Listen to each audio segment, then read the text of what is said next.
Hey guys, welcome to Kitchen Magic with Randy. Like I told you earlier, we're doing an Instapot barbecue, and right now we need to get our deviled eggs started. So I know I'm wet, just jumped in from the pool, from hanging out with the family outside, but we want to get these started so that they have time to cool, so that we can put all the fixings and stuff in it. So for your Instapot, I like to leave this in here just because it makes it easier to pull the eggs out. So we're going to need a cup of water, and just carefully place all of your eggs in there.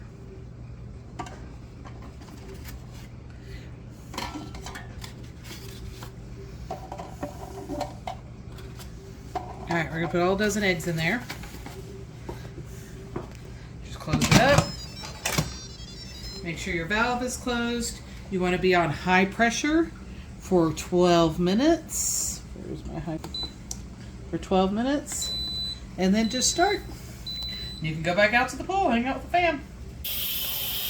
Okay, our eggs are done. We're just releasing the pressure right now. We will take those out, and we will get started on making our potato salad in our pressure cooker. Yes, we can even do a potato salad in the pressure cooker. Okay.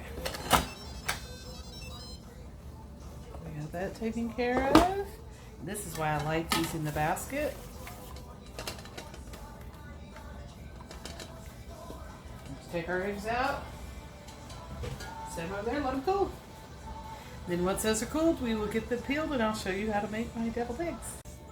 Okay guys, so I've been running the eggs under cold water so they're nice and cool. One of the really cool things about pressure cooking these eggs is that seriously, they peel like they've got a zipper. Can you believe how fast that egg just peeled? And it's not that I've got some fancy technique or I'm like super good at it or anything. It's just something to do with pressure cooking the eggs. That's the thing that I hate the most about making deviled eggs or hard-boiled eggs or pretty much anything having to do with eggs, is how long it takes to peel. I'm going to put this over here because we've got shells. These eggs. But seriously, if you pressure cook them, I don't know what it is, but they just come out like, you know, look at that. Like nothing. Super simple. Alrighty, so we're going to take a couple of our hard-boiled eggs and we're going to actually set them aside for our potato salad, okay? We're not going to make them all into our deviled eggs. So for our deviled eggs, we need to split them and we need to get our yolks out and put those into a bowl.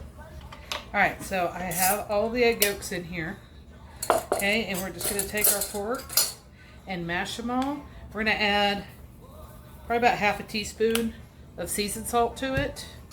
The salt just actually kind of helps break this apart and get these all broken down really, really well.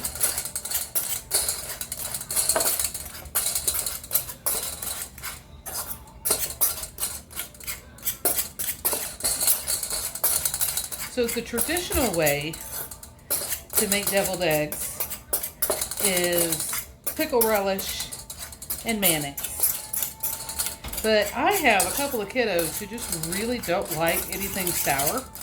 Plus, if you're doing potato salad, which also has pickle relish and mayonnaise, plus you're making deviled eggs with pickle relish and mayonnaise, that really does kind of limit what your kiddos can eat.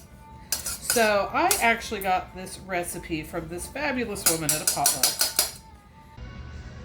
Okay, so you just take a cheap thing of turkey ham. It's not an expensive one at all. See, we're just using the cheap budding turkey ham, and we dice this up super thin and put it in there.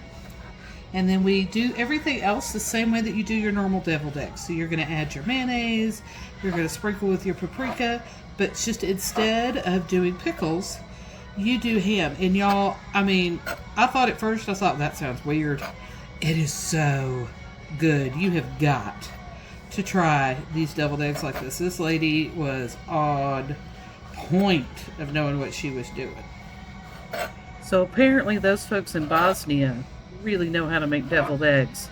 Her name was Amelia Kidd, and I can't be more appreciative.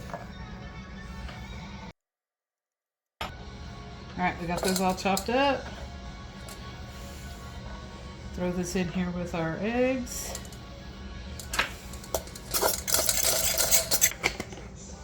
Ready? Alright, so we're going to do our mayonnaise. We're going to do about half a cup of mayonnaise.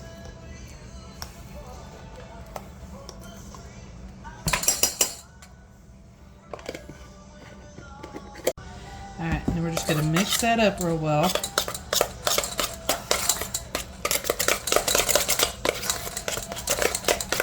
That's the consistency you're looking for. Now we're going to make our eggs fancy. So we're going to put them in a piping bag with a large star tip. So this is the tip that you're looking for in your piping bag, okay? Because it needs to be big enough to be able to let that stuff come through. And then we'll show you how that looks once we pipe these into those eggs.